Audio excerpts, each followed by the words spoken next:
ನನ್ನ ವಿರೋಧಿಗಳು ಏನು ಸುಮ್ಮನೆ ಸುಳ್ಳು ಆರೋಪ ಮಾಡ್ತಾ ಇದ್ದಾರೆ ಅವರಿಗೆ ನಾನು ಬಹಿರಂಗವಾಗಿ ಸವಾಲು, ನಾನು ಏನಾದರೂ ಖಬರ್ಸ್ತಾನದಲ್ಲಿ ಒತ್ತುವರಿ ಮಾಡ್ಕೊಂಡಿದ್ದು ನೀವು ದಾಖಲೆ ಸಮೇತ ಅಧಿಕಾರಿಗಳಿಂದ, ಸರ್ವೆ ಡಿಪಾರ್ಟ್ಮೆಂಟಿಂದ ಆಗಲಿ, ಅಸಿಸ್ಟೆಂಟ್ ಕಮಿಷನರಿಂದ ಆಗಲಿ, ತಹಸೀಲ್ದಾರಿಂದ ಆಗಲಿ, ಆಮೇಲೆ ಜಿಲ್ಲಾಧಿಕಾರಿಗಳಿಂದ ಆಗಲಿ, ನೀವು ಒಂದು ದಾಖಲೆ ಪ್ರೂವ್ ಮಾಡಿ ನನಗೆ ತೋರಿಸಿ, ಒಂದು ಕ್ಷಣದಲ್ಲಿ ನಾನು ಅಧಿಕಾರದಲ್ಲಿ ಮುಂದುವರಿದೆ. ತಕ್ಷಣ ಒಂದು ಸೆಕೆಂಡಲ್ಲಿ ನಾನು ರಾಜೀನಾಮೆ ಪತ್ರವನ್ನು ಬಿಸಾಕಿ ನನ್ನ ಮನೆ ಹೋಗಿ ನನ್ನ ಕೆಲಸ ನಾನು ಮಾಡ್ತಾ ಇದ್ದೀನಿ. ಹೆದರಿ ಅಲ್ಲಾ ರಸೂಲಿಗೆ ಹೆದರಿ ನಾನು ಕೆಲಸ ಮಾಡುವಂಥ ವ್ಯಕ್ತಿ. ನನಗೆ ಇನ್ನು ಖಬರ್ಸ್ತಾನ್ ಜಾಗ ಕಬಳಿಸ್ಕೊಂಡು ಅದರಲ್ಲಿ ನಾನು ಏನು ಉದ್ಧಾರ ಆಗೋಂಥದ್ದಿಲ್ಲ. ನನಗೆ ದೇವರು ಸಾಕಷ್ಟು ಕೊಟ್ಟಿದ್ದಾನೆ. ನಾನು ಅಂಥ ಅವಶ್ಯಕತೆಯೂ ಇಲ್ಲ, ನಾನು ಅಂಥ ಕೆಲಸ ಮಾಡೋದೂ ಇಲ್ಲ. 2004ರಲ್ಲಿ ಆ ಜಮೀನನ್ನು ವಕ್ಫಲ್ಲಿ ನಾನು ಜಿಲ್ಲಾ ಅಧ್ಯಕ್ಷ ಆದಾಗ ನಾನೇ ಅದನ್ನು ವಕ್ಫಿಗೆ ನಾನು ತೊಗೊಂಡಿರೋದು. ಅಂತಹ ಜಮೀನನ್ನು ನಾನು ತೊಗೊಂಡಿರೋಂಥ ವ್ಯಕ್ತಿ, ಅದನ್ನು ನಾನು ಅದರಲ್ಲಿ ಯಾವುದೇ ರೀತಿಯ ಮೋಸ ಮಾಡಲಿಕ್ಕೆ ನಾನು ಹೋಗೋದೂ ಇಲ್ಲ. ಅಂಥ ಪರಿಸ್ಥಿತಿ ನನಗೆ ದೇವರು ಕೊಟ್ಟೂ ಇಲ್ಲ. ಇತ್ತೀಚೆಗೆ ತಾನೇ ಮುಕ್ತಾಯಗೊಂಡ ವಕ್ಫ್ ಬೋರ್ಡ್ ಚುನಾವಣೆಯಲ್ಲಿ ಅಕ್ರಮ ನಡೆದಿದೆ ಎಂಬ ಆರೋಪ ಇದೆ. ಇದಕ್ಕೆ ನೀವೇನು ಹೇಳ್ತೀರಿ? ನೋಡಿ, ವಕ್ಫ್ ಬೋರ್ಡ್ ಚುನಾವಣೆಯಲ್ಲಿ ಯಾವುದೇ ರೀತಿಯ ಅಕ್ರಮ ನಡೆದಿಲ್ಲ. ಆಮೇಲೆ ಒಂದು ವೇಳೆ ಅಕ್ರಮ ನಡೆದಿದ್ರು ನನಗೂ ವಕ್ಫ್ ಬೋರ್ಡ್ ಚುನಾವಣೆಗೂ ಸಂಬಂಧ ಇಲ್ಲ. ಯಾಕೆಂದರೆ ಅದು ನಿಖರವಾಗಿ ರೀಜನಲ್ ಕಮಿಷನರು ಎನ್ರೋಲ್ಮೆಂಟ್ ಮಾಡೋದು ಅವರೇ, ವೋಟರ್ ಲಿಸ್ಟ್ ಅವರೇ ಮಾಡೋದು, ಅದು ಫೈನಲ್ ಆಗಿ ಎಲೆಕ್ಷನ್ ಮಾಡೋದು ಅವರೇ. ವಕ್ಫ್ ಬೋರ್ಡ್ಗೂ ರೀಜನಲ್ ಕಮಿಷನರ್ಗೂ ಸಂಬಂಧ ಇಲ್ಲ. ಕಂಪ್ಲೀಟ್ ಆಗಿ ಅವರು ರೀಜನಲ್ ಕಮಿಷನರೇ ಯಾರು ಎಲಿಜಿಬಲ್ ಇದ್ದಾರೆ ಅವ್ರದ್ದು ಎನ್ರೋಲ್ಮೆಂಟ್ ಮಾಡ್ತಾರೆ, ಯಾರು ಎಲಿಜಿಬಲ್ ಇಲ್ಲ ಅವ್ರದ್ದು ಎನ್ರೋಲ್ಮೆಂಟ್ ಮಾಡೋದಿಲ್ಲ. ಅದು ಕಂಪ್ಲೀಟ್ ಚುನಾವಣೆ ಪ್ರಕ್ರಿಯೆ ಎಲ್ಲ ಅದು ರೀಜನಲ್ ಕಮಿಷನರ್ ಬೆಂಗಳೂರು ಡಿವಿಷನ್ ಅವರಿಗೆ ಸಂಬಂಧಪಟ್ಟಿದ್ದ ವಿಚಾರ. ಅದು ಆ ಎನ್ರೋಲ್ಮೆಂಟ್ಗೂ ಆಮೇಲೆ ವಕ್ಫ್ ಬೋರ್ಡ್ ಚುನಾವಣೆ ಆಗಿರೋದಕ್ಕೂ ನಮಗೂ ಯಾವುದೇ ರೀತಿಯ ಅದು ಸಂಬಂಧನೇ ಇಲ್ಲ. ಅದು ಅಕ್ರಮಣ, ಯಾವ ರೀತಿಯೂ ಅಕ್ರಮಣವೂ ಆಗಿಲ್ಲ. ಯಾಕೆ ಅಂತಂತಂದರೆ ಚುನಾವಣೆಯಲ್ಲಿ ಎಲ್ಲ ಪ್ರಕ್ರಿಯೆಯನ್ನು ಎವರಿ ಡೇಟ್ ಸಮೇತ ಅವ್ರು ಕೊಡ್ತಾರೆ. ಇಂಥ ಡೇಟಿಂದ ಇಂಥ ಡೇಟಿಗೆ ನಾವು ಚುನಾವಣೆ ಪ್ರಕ್ರಿಯೆಯನ್ನು ಪ್ರಾರಂಭಿಸಿದ್ದೀವಿ, ಇಂಥ ದಿನಾಂಕದಿಂದ ಇಂಥ ದಿನಾಂಕದವರೆಗೆ ನೀವು ಯಾರಾದರೂ ಎನ್ರೋಲ್ಮೆಂಟ್ ಮಾಡೋರು ಇದ್ದರೆ ನೀವು ಬಂದು ಇಲ್ಲಿ ನಮ್ಮ ಆಫೀಸಿಗೆ, ರೀಜನಲ್ ಕಮಿಷನರ್ ಆಫೀಸಿಗೆ ನಿಮ್ಮ ಅರ್ಜಿಯನ್ನು ಕೊಟ್ಟು ನಿಮ್ಮ ದಾಖಲಾತಿಯನ್ನು ಕೊಟ್ಟು ಎನ್ರೋಲ್ ಮಾಡಿಸ್ಬೋದು. ಎನ್ರೋಲ್ ಆದ ನಂತರ 15 ಡೇಸ್ ಅವರಿಗೆ ಅಬ್ಜೆಕ್ಷನಿಗೂ ಲೀಸ್ಟ್ ಕೊಡ್ತಾರೆ. ಅಂತಹ ಸಂದರ್ಭದಲ್ಲಿ ಯಾವುದಾದ್ರೂ ಅಕ್ರಮ ನಡೆದಿದ್ರೆ ಆ 15 ಡೇಸ್ ಒಳಗೆ ಇವರು ಅರ್ಜಿ ಕೊಡ್ಬೋದಾಗಿತ್ತು. ಚುನಾವಣೆ ಪ್ರಕ್ರಿಯೆಯಲ್ಲಿ ಏನಾದರೂ ಅಡೆತಡೆ, ಏನಾದರೂ ತೊಂದರೆಗಳು ಅಥವಾ ಹೆಚ್ಚು ಕಡಿಮೆ ಏನಾದರೂ ಅಲ್ಲಿ ಆಗಿದ್ರೆ ಅವಾಗಲೇ ಅವರು ತಡೆ ಹಿಡಿಬೋದಾಗಿತ್ತು. ಚುನಾವಣೆ ಮುಗಿದು 4 ತಿಂಗಳಾದ್ಮೇಲೆ ಇವರು ಯಾವುದೋ ರಾಜಕೀಯ ತೇಜೋವಧೆ ಮಾಡಲಿಕ್ಕೆ ಯಾರೋ ಸೋತಿರೋ ಕ್ಯಾಂಡಿಡೇಟು ನಮ್ಮನ್ನು ಗೆದ್ದಿಲ್ಲ ಅನ್ನೋ ಉದ್ದೇಶದಿಂದ ಇದನ್ನ ಇಟ್ಕೊಂಡು ಇವರು ಮಾತಾಡ್ತಿರೋದು ಇದು ಸರಿಯಲ್ಲ. ಇಲ್ಲಿ ಯಾವುದೇ ರೀತಿಯ ಚುನಾವಣೆಯಲ್ಲಿ ಏನೂ ಆಗಿಲ್ಲ.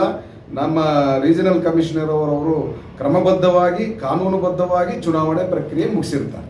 ಸರ್, ಈಗ ಈ ಅಗಸನಕಲ್ಲು ಸರ್ವೆ ನಂಬರ್ 25 ಜಮೀನು ಸಿಕ್ಕಾಪಟ್ಟೆ ಸದ್ದು ಮಾಡ್ತಿದೆ, ಒತ್ತುವರಿ ಆರೋಪ ಇದೆ. ಅದರಲ್ಲಿ ಪ್ರಮುಖವಾಗಿ ನಿಮ್ಮ ಹೆಸರಿದೆ. ಇದ್ರ ಬಗ್ಗೆ ಏನು ಹೇಳ್ತೀರಿ? ನೋಡಿ, ಈಗ ನಾನು ಕರ್ನಾಟಕ ರಾಜ್ಯ ವಕ್ಫ್ ಮಂಡಳಿಯಲ್ಲಿ 18-19ರಲ್ಲಿ ಪ್ರಥಮವಾಗಿ ಚುನಾವಣೆಯಲ್ಲಿ ನಾನು ಗೆಲುವನ್ನು ಸಾಧಿಸಿದ್ದೆ. ನಾನು 2019ರಲ್ಲಿ ಚುನಾವಣೆ ನಿಂತಾಗ ಯಾವಾಗ ನಾನು ಚುನಾವಣೆ ಯಾವುದಾದ್ರೂ ಚುನಾವಣೆ ವಕ್ಫ್ ಬೋರ್ಡಿಂದ ಬರ್ತಾವೋ ಇದನ್ನು ತರ್ತಾರೆ, ಬೇರೆ ಸಂದರ್ಭದಲ್ಲಿ ಇದು ಬರಲ್ಲ. ಈ ಒಂದು ಅಗಸನಕಲ್ಲಿನ ಖಬರ್ಸ್ತಾನಕ್ಕೂ ನನಗೂ ಯಾವುದೇ ರೀತಿಯ ಸಂಬಂಧ ಇಲ್ಲ. ಯಾಕೆ ಅಂದರೆ ಹೇಳ್ತಾ ಇದ್ದೀನಿ, ಅಗಸನಕಲ್ ಖಬರ್ಸ್ತಾನ್ ಪಕ್ಕದಲ್ಲಿ ನಂದು ಜಮೀನೇ ಇಲ್ಲ, ಅದು ಬೇರೆಯವರ ಪಟ್ಟ ಜಮೀನದು. ಇದ್ರದ್ದು ನಾನು ಒಂದು 5 ನಿಮಿಷದಲ್ಲಿ ನಿಮಗೆ ವಿವರವಾಗಿ ಹೇಳಕ್ಕೆ ಬಯಸ್ತಾ ಇದ್ದೀನಿ. ಚಿತ್ರದುರ್ಗದಲ್ಲಿ ಮಕ್ಕಾ ಮಸೀದಿಯ ಅಧ್ಯಕ್ಷರಾದ ಮೊಹಮ್ಮದ್ ನೂರುಲ್ಲಾ ಪಟೇಲ್ರವರು, ಹಿರಿಯ ವಕೀಲರಾದ ರಹೀಂ ಸಾಹೇಬ್ರವರು, ಖಾದರ್ ಬಾಷಾ ಸಾಹೇಬ್ರವರು, ಇನ್ನೂ ಇತರರು ಎಲ್ಲರೂ ಸೇರಿ 1986ರಲ್ಲಿ ಮುಸ್ಲಿಂ ಜನಾಂಗಕ್ಕೆ ಒಂದು ಖಬರ್ಸ್ತಾನಕ್ಕೋಸ್ಕರ ಒಂದು ಅರ್ಜಿಯನ್ನು ಜಿಲ್ಲಾಧಿಕಾರಿಗೆ ಕೊಡ್ತಾರೆ. ಆ ಅರ್ಜಿಯನ್ನು ಜಿಲ್ಲಾಧಿಕಾರಿಯವರು ತಹಸೀಲ್ದಾರಿಗೆ, ಅಸಿಸ್ಟೆಂಟ್ ಕಮಿಷನರ್ಗೆ, ಸಿರಸ್ದಾರಿಗೆ ಸರ್ವೆ ನಂಬರ್ 11ರಲ್ಲಿ ಯಾವುದಾದ್ರೂ ಜಾಗ ಇದ್ದರೆ, ಖಬರ್ಸ್ತಾನಕ್ಕೆ ಬರುವಂಥ ಜಾಗ ಇದ್ದರೆ ಅದನ್ನು ಹುಡುಕಿ ನಮಗೆ ಕೊಡಿ ಅಂತಂತೇಳಿ ಅವರು ತಹಸೀಲ್ದಾರರಿಗೆ, ಅಸಿಸ್ಟೆಂಟ್ ಕಮಿಷನರ್ಗೆ, ಜಿಲ್ಲಾಧಿಕಾರಿ ಲೆಟರ್ ಕೊಡ್ತಾರೆ. ಅವರು ಬಂದು ಸ್ಪಾಟ್ ವಿಸಿಟ್ ಮಾಡಿ ಸರ್ವೆ ನಂಬರ್ 11ರಲ್ಲಿ ಗುಡ್ಡಕ್ಕೆ ಹೊಂದಿಕೊಂಡಂತೆ ಸ್ವಲ್ಪ ಜಮೀನಿದೆ, ಅದು ಕಲ್ಲು ಗುಡ್ಡಗಳಿಂದ ಕೂಡಿರೋಂಥ ಜಮೀನೇ ಅಂತ ಅವರು ಅದರಲ್ಲಿ ಆರ್ಡ್ರಲ್ಲಿ ಕೊಡ್ತಾರೆ. 1986-87 ಏನು ಇವರು ಸ್ಯಾಂಕ್ಷನ್ ಆರ್ಡ್ರಲ್ಲಿದೆ, ಆ ಸ್ಯಾಂಕ್ಷನ್ ಆರ್ಡ್ರಲ್ಲಿ ಕರೆಕ್ಟಾಗಿ ಅಲ್ಲಿ ಕಲ್ಲು ಗುಡ್ಡಗಳಿಂದ ಕೂಡಿರುವಂಥ ಗುಡ್ಡಕ್ಕೆ ಹೊಂದಿಕೊಂಡಿರುವಂಥ ಪ್ರದೇಶ ಅಂತ ಹೇಳ್ತಾರೆ. ಅಂಥ ಜಮೀನನ್ನು ಇವರು ಸ್ಯಾಂಕ್ಷನ್ ಮಾಡ್ತಾರೆ. ಅದರಲ್ಲಿ ಚೆಕ್ ಬಂದಿ ಬರೀತಾರಲ್ಲ, ಸ್ಯಾಂಕ್ಷನ್ ಆರ್ಡ್ರಲ್ಲಿ ಚೆಕ್ ಬಂದಿ ಬರೀತಾರೆ. ಪೂರ್ವಕ್ಕೆ ಯಾರಿದ್ದಾರೆ, ಉತ್ತರಕ್ಕೆ ಯಾರಿದ್ದಾರೆ, ದಕ್ಷಿಣಕ್ಕೆ ಯಾರಿದ್ದಾರೆ ಅಂತಂತೇಳಿ. ಪಕ್ಕದ 4 ಎಕರೆ ಜಮೀನು 1986-87 ಇವರು 6 ಎಕರೆ ಜಮೀನನ್ನು ಮುಸ್ಲಿಂ ಕಬ್ರಿಸ್ತಾನ ಕೊಡಬೇಕಾದ್ರೆ ಖಾದರ್ ಐದರ್ ಇವರು ನಮ್ಮ ಹಯಾತ್ ಸಾಹಿಬರ ಜಮೀನು ಇದೆ ಅಂತೇಳಿ ಅವ್ರು ಬರೀತಾರೆ. ಎಲ್ಲಿ ನಿಮ್ಮ ಚೆಕ್ ಬಂದಿಯಲ್ಲಿ ಬರೀತಾರೆ. ಅಂದರೆ ಅದರ ಅರ್ಥ ನಾನು ಯಾಕೆ ಹೇಳ್ತಾ ಇದ್ದೀನಿ ಅಂದರೆ ಹಯಾತ್ ಸಾಹಿಬರ ಜಮೀನು ಅಲ್ಲಿ ಇದೆ ಅಂತ 1986-87 ಚೆಕ್ ಬಂದಿಯಲ್ಲಿ ಇವರ ಸ್ಯಾಂಕ್ಷನ್ ಆರ್ಡರಲ್ಲೇ ತೋರಿಸಿರ್ತಾರೆ. ಅದನ್ನು ಅಸಿಸ್ಟೆಂಟ್ ಕಮಿಷನರು ಚೆಕ್ ಬಂದಿಯಲ್ಲಿ ಅದನ್ನು ಬೇಕಾದ್ರೆ ಕೊಡ್ಬೋದು. ಅದಕ್ಕೆ ಸಂಬಂಧಪಟ್ಟ ದಾಖಲೆ ಸಹ ನನ್ನ ಹತ್ರ ಇದೆ. ಆಮೇಲೆ ಈ ಜಮೀನು 1998 ಸರ್ವೆ ನಂಬರ್ 11 ಪೋಡ್ ಮಾಡಿ ಸರ್ವೆ ನಂಬರ್ 24 ಅಂತಂತೇಳಿ ಕಬ್ರಿಸ್ತಾನ್ ಜಮೀನನ್ನ ಪೋಡ್ ಮಾಡಿ ಕೊಡ್ತಾರೆ. ಪೋಡ್ ಮಾಡಿ ಕೊಟ್ಟಂಥ ಜಮೀನನ್ನ ನಾನು 2004 ಜಿಲ್ಲಾ ವಫ್ ಸಲಾ ಅಧ್ಯಕ್ಷನಾಗಿ ನಾನು ಅಲ್ಲಿ ಕಾರ್ಯನಿರ್ವಹಿಸ್ತಿರ್ತೀನಿ. ಅಂತಹ ಸಂದರ್ಭದಲ್ಲಿ 2004 ಆ 6 ಎಕರೆ ಜಮೀನನ್ನು ನಾನು ವಫ್ಗೆ ಸೇರಿಸ್ಕೊಳ್ತಿರೋದೇ ನಾನೇ. 2004 ಆ ಜಮೀನನ್ನು ವಫಲ್ಲಿ ನಾನು ಜಿಲ್ಲಾ ಅಧ್ಯಕ್ಷ ಆದಾಗ ನಾನೇ ಅದನ್ನು ವಫ್ಗೆ ನಾನು ತೊಗೊಂಡಿರೋದು. ಅಂತಹ ಜಮೀನನ್ನು ನಾನು ತೊಗೊಂಡಿರೋಂಥ ವ್ಯಕ್ತಿ ಅದನ್ನು ನಾನು ಅದರಲ್ಲಿ ಯಾವುದೇ ರೀತಿಯ ಮೋಸ ಮಾಡಲಿಕ್ಕೆ ನಾನು ಹೋಗೋದೂ ಇಲ್ಲ. ಅಂಥ ಪರಿಸ್ಥಿತಿ ನನಗೆ ದೇವರು ಕೊಟ್ಟೂ ಇಲ್ಲ. ಇದು ಇಷ್ಟು ಮಾತ್ರ ಇದರ ಬಗ್ಗೆ ನಾನು ಹೇಳಬಲ್ಲೆ. ಇದರಲ್ಲಿ ಈ ಅಕ್ಸನ್ಕಲ್ ಕಬ್ರಿಸ್ತಾನಿಗೂ ನನಗೆ ಯಾವ ರೀತಿ ಯಾಕೆ ಇವರು ನನ್ನ ಮೇಲೆ ಸುಳ್ಳು ಆರೋಪಗಳನ್ನು ಮಾಡ್ತಾ ಇದ್ದಾರೆ ಅಂತಂದರೆ 2011 ನಾನು ಒಬ್ಬೊಡೆ ಎಲೆಕ್ಷನ್ ಚುನಾವಣೆಯಲ್ಲಿ ಸತತವಾಗಿ ನಾನು 3 ಚುನಾವಣೆಯಲ್ಲಿ ನಾನು ನಿಂತ್ಕೊಂಡಾಗ ನನಗೆ ನನ್ನ ಅಪೋಸ್ ಆಗಿ ನನಗೆ ವಿರುದ್ಧವಾಗಿ ನಿಂತ್ಕೊಂಡಿರೋಂಥ ವ್ಯಕ್ತಿಗಳು ಅವ್ರು ಗೆಲ್ಲಕ್ಕಾಗದಲೇ ಇದನ್ನೆಲ್ಲ ಪಿತೂರಿಯನ್ನು ಅವರು ಮಾಡ್ತಾ ಇದ್ದಾರೆ. ಈಗಲೂ ಅಷ್ಟೇ ಅಧ್ಯಕ್ಷರ ಚುನಾವಣೆ ಇದೆ, ಬರುವಂಥ ದಿನಗಳಲ್ಲಿ ಅಧ್ಯಕ್ಷರ ಚುನಾವಣೆ ಇದೆ. ಅಧ್ಯಕ್ಷರ ಚುನಾವಣೆಯಲ್ಲಿ ಇವರಿಗೆ ಸುಮ್ಮನೆ ಕೆಟ್ಟ ಹೆಸರು ಮಾಡಬೇಕು, ಸಮಾಜದಲ್ಲಿ ಇವರಿಗೆ ಕೆಟ್ಟ ಹೆಸರು ಬರಬೇಕು ಅಂತೇಳಿ ಇವರು ಇದನ್ನು ನನ್ನ ತೇಜೋವಧೆ ಮಾಡಲಿಕ್ಕೆ ಇವರು ಪಿತೂರಿಯನ್ನು ಮಾಡಿಕೊಂಡು ಒಂದು ವ್ಯವಸ್ಥಿತವಾದ ಇವ್ರದ್ದು ಪಿತೂರಿ. ಇದು ವ್ಯವಸ್ಥಿತವಾದ ಒಂದು ಪಿತೂರಿಯಲ್ಲಿ ಕೆಲವಷ್ಟೇ ಜನ ಅದು ಚಿತ್ರದುರ್ಗದಲ್ಲಿ ಪಾಪ ಎಲ್ಲ ಭಾಳಷ್ಟು ಜನಸಂಖ್ಯೆ ಇದೆ ನಮ್ಮದು, ಕೆಲವಷ್ಟು ಜನರೇ ಇದನ್ನು ಮಾಡ್ತಾ ಇರೋದು. ಆ ರೀತಿ ನಾನೇನಾದರೂ ಅಲ್ಲಿ ಚಿತ್ರದುರ್ಗದಲ್ಲಿ ಇದನ್ನು ಮಾಡಿದರೆ ಇಡೀ ಜನ ಸಮೂಹನೇ ನನ್ನ ವಿರುದ್ಧ ಬೀಳಬೇಕಾಗಿತ್ತು.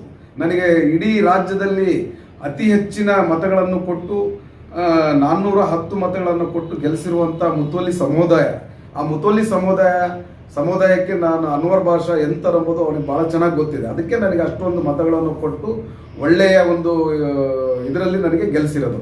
ಇಷ್ಟು ಮಾತ್ರ ನಾನು ಹೇಳ್ತೀನಿ. ಈ ಕಬ್ರಿಸ್ತಾನಕ್ಕೆ ನನಗೆ ಯಾಕೆ ಇವರು ಹೊಂದಾಣಿಕೆಯಲ್ಲಿ ಒತ್ತುವರಿ ಮಾಡಿದ್ದಾರೆ ಅಂತ ಪದೇ ಹೇಳ್ತಾರೆ ಅಂತಂತೇಳಿ, ಇಲ್ಲಿ ಈ ಕಬ್ರಿಸ್ತಾನ್ ಪಕ್ಕದಲ್ಲಿ ಹಯಾತ್ ಸಾಬಿ ಅವ್ರದ್ದು 4 ಎಕರೆ ಜಮೀನಿತ್ತು.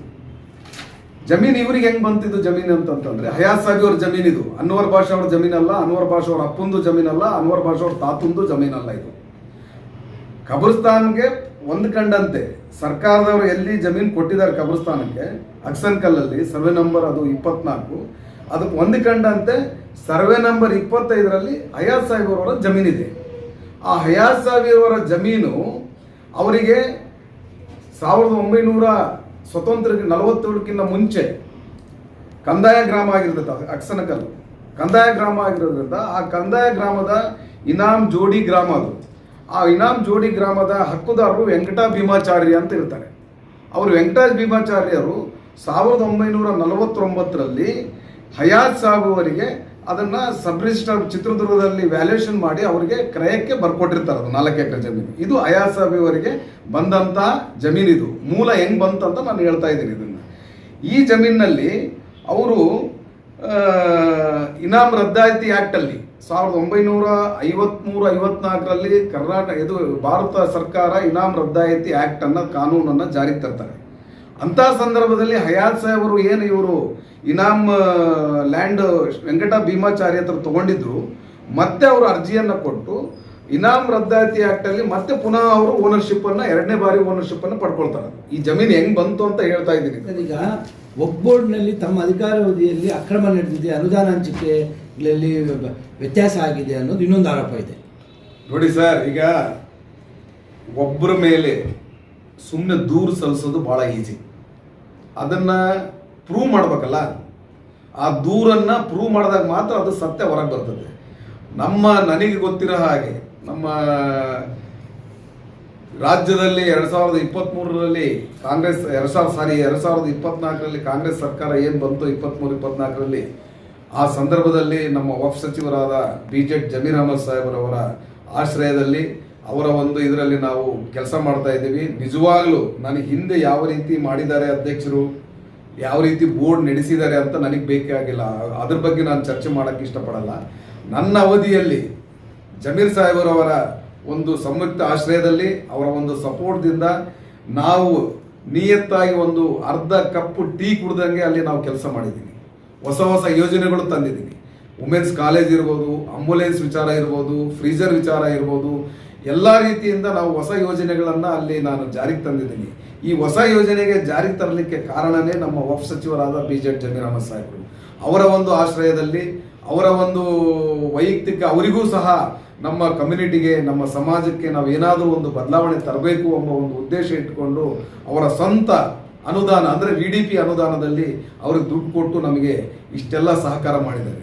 ಯಾಕೆ ಅಂತಂದರೆ ಅವರು ಇದೆಲ್ಲ ಮಾಡಲಿಕ್ಕೆ ಕಾರಣ ಏನು, ನಮ್ಮ ಸಮಾಜದ ಬಗ್ಗೆ ಅವರಿಗೆ ಗೌರವ ಇದೆ, ನಮ್ಮ ಸಮಾಜದ ಬಗ್ಗೆ ಕಾಳಜಿ ಇದೆ, ಸಮಾಜದ ಬಡವರ ಬಗ್ಗೆ, ದೀನದಲಿತರ ಬಗ್ಗೆ ಅವರಿಗೆ ಕಾಳಜಿ ಇರೋದ್ರಿಂದ ಅದಕ್ಕೋಸ್ಕರನೇ ಅದನ್ನು ಒಳ್ಳೊಳ್ಳೆ ಹೊಸ ಹೊಸ ಸ್ಕೀಮ್ಗಳನ್ನು, ಹೊಸ ಹೊಸ ಯೋಜನೆಗಳನ್ನು ಒಗ್ಗೂಡಲ್ಲಿ ಮಾಡಿದ್ವಿ.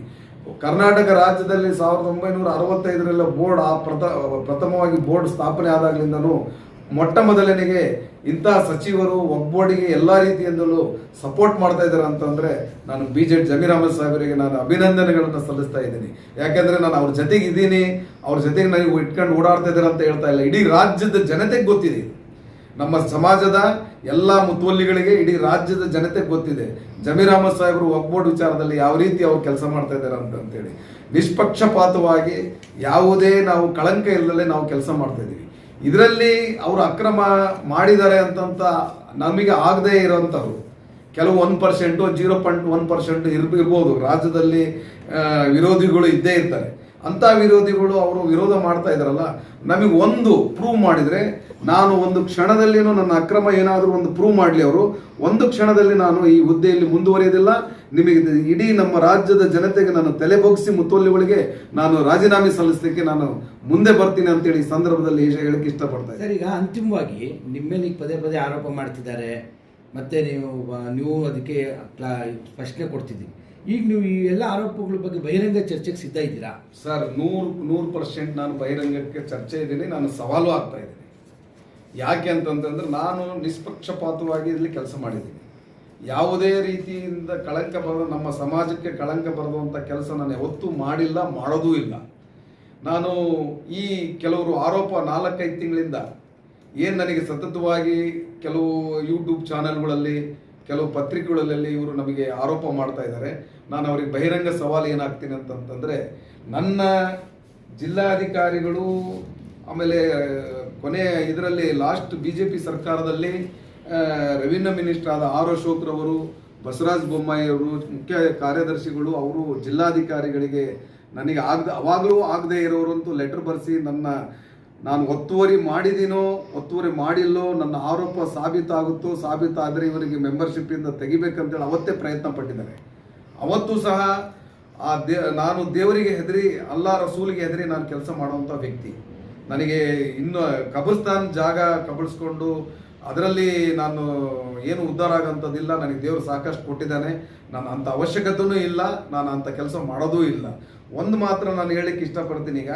ಈಗ ನಾನು ಅವರಿಗೆ, ನನ್ನ ವಿರೋಧಿಗಳು ಏನು ಸುಮ್ಮನೆ ಸುಳ್ಳು ಆರೋಪ ಮಾಡ್ತಾ ಇದ್ದಾರೆ, ಅವರಿಗೆ ನಾನು ಬಹಿರಂಗವಾಗಿ ಸವಾಲು, ನಾನು ಏನಾದರೂ ಕಬ್ರಿಸ್ತಾನದಲ್ಲಿ ಒತ್ತುವರಿ ಮಾಡ್ಕೊಂಡಿದ್ದು ನೀವು ದಾಖಲೆ ಸಮೇತ ಅಧಿಕಾರಿಗಳಿಂದ, ಸರ್ವೆ ಡಿಪಾರ್ಟ್ಮೆಂಟಿಂದ ಆಗಲಿ, ಅಸಿಸ್ಟೆಂಟ್ ಕಮಿಷನರಿಂದ ಆಗಲಿ, ತಹಸೀಲ್ದಾರಿಂದ ಆಗಲಿ, ಆಮೇಲೆ ಜಿಲ್ಲಾಧಿಕಾರಿಗಳಿಂದ ಆಗಲಿ, ನೀವು ಒಂದು ದಾಖಲೆ ಪ್ರೂವ್ ಮಾಡಿ ನನಗೆ ತೋರಿಸಿ, ಒಂದು ಕ್ಷಣದಲ್ಲಿ ನಾನು ಅಧಿಕಾರದಲ್ಲಿ ಮುಂದುವರಿದಿಲ್ಲ. ತಕ್ಷಣ 1 ಸೆಕೆಂಡಲ್ಲಿ ನಾನು ರಾಜೀನಾಮೆ ಪತ್ರವನ್ನು ಬಿಸಾಕಿ ನಾನು ಮನೆ ಹೋಗಿ ನನ್ನ ಕೆಲಸ ನಾನು ಮಾಡ್ತಾ ಇದ್ದೀನಿ. ಇದು ನಾನು ಬಹಿರಂಗವಾಗಿ ಅವ್ರಿಗೆ ಹೇಳ್ತಾ ಇದ್ದೀನಿ. ಇದು ಜಂಟಿ ಸರ್ವೆಯ ಒಂದು ರಿಪೋರ್ಟ್. ಇದು ಜಂಟಿ ಸರ್ವೆಯಲ್ಲಿ ಇಲ್ಲಿ ಯಾವುದೇ 3 ಸರ್ವೆ ನಂಬರ್ 11ರಲ್ಲಿ 3 ಸರ್ವೆ ನಂಬರ್ನ ದುರಸ್ತಿ ಮಾಡಿದ್ದಾರೆ. 1 ಸರ್ವೆ ನಂಬರು 6 ಎಕರೆ ಹಿಂದೂ ನಮ್ಮ ಸಮಾಜದವರಿಗೆ ಸರ್ವೆ ನಂಬರ್ 23 ಅಂತೇಳಿ 11ರಿಂದ ಪೋರ್ಟ್ ಮಾಡಿಕೊಟ್ಟಿದ್ದಾರೆ. ಆಮೇಲೆ ಮುಸ್ಲಿಂ ಸಮಾಜದ 6 ಎಕರೆ ಸರ್ವೆ ನಂಬರ್ ಕೋಡ್ ಮಾಡಿ 24 ಅಂತ ಗುರುತಿಸಿದ್ದಾರೆ. ಆಮೇಲೆ ಖಾಸಗಿಯವರ ಜಮೀನು 4 ಎಕರೆ ಇದೆ, ಅಲ್ಲಿ 4 ಎಕರೆ 6 ಗುಂಟೆ ಇದೆ. ಆ 4 ಎಕರೆ 6 ಗುಂಟೆಯಲ್ಲಿ ಸಹ ಯಾವುದೇ ರೀತಿ ಒತ್ತುವರಿ ಇಲ್ಲ ಅಂತಂತೇಳಿ. ನಂದು ಅಲ್ಲಿ ನಮ್ಮಪ್ಪ, ನಮ್ಮ ತಾತ, ನಮ್ಮ ಮುತ್ತಾತ ಅಲ್ಲಿ ಇರಲಿಲ್ಲ ಕಬ್ರಸ್ತಾನ್ ಪಕ್ಕದಲ್ಲಿ. ನಾನು ಅಲ್ಲಿ ಪರ್ಚೇಸ್ ಮಾಡಿರುವಂಥ ಜಮೀನು, ಪರ್ಚೇಸ್ ಮಾಡಿರುವ ಜಮೀನು ಸಹ ಒಂದು ವೇಳೆ ಏನಾದರೂ ನೀವು ಅದನ್ನು ಕಬ್ರಸ್ತಾನ್ ಜಾಗ ಇದು ಅಂತೇಳಿ ನೀವು ಪ್ರೂವ್ ಮಾಡಿದರೆ ನಾನು ಒಂದು ಕ್ಷಣ ಕಾಲದಲ್ಲಿ ಸಹ ನಾನು ಇದರಲ್ಲಿ ನಾನು ಮುಂದುವರಿಯೋದಿಲ್ಲ. ನಿಮ್ಮ ಇಡೀ ರಾಜ್ಯದ ನಮ್ಮ ಮುಸ್ಲಿಂ ಬಾಂಧವರಿಗೆ ನಾನು ತಲೆಬಾಗಿ ನಾನು ರಿಸೈನ್ ಮಾಡಿ ನನ್ನ ಕೆಲಸ ನಾನು ನೋಡ್ಕೊಳ್ತೀನಿ. ಇಷ್ಟು ಮಾತ್ರ ನಾನು ಹೇಳ್ಬೋದು.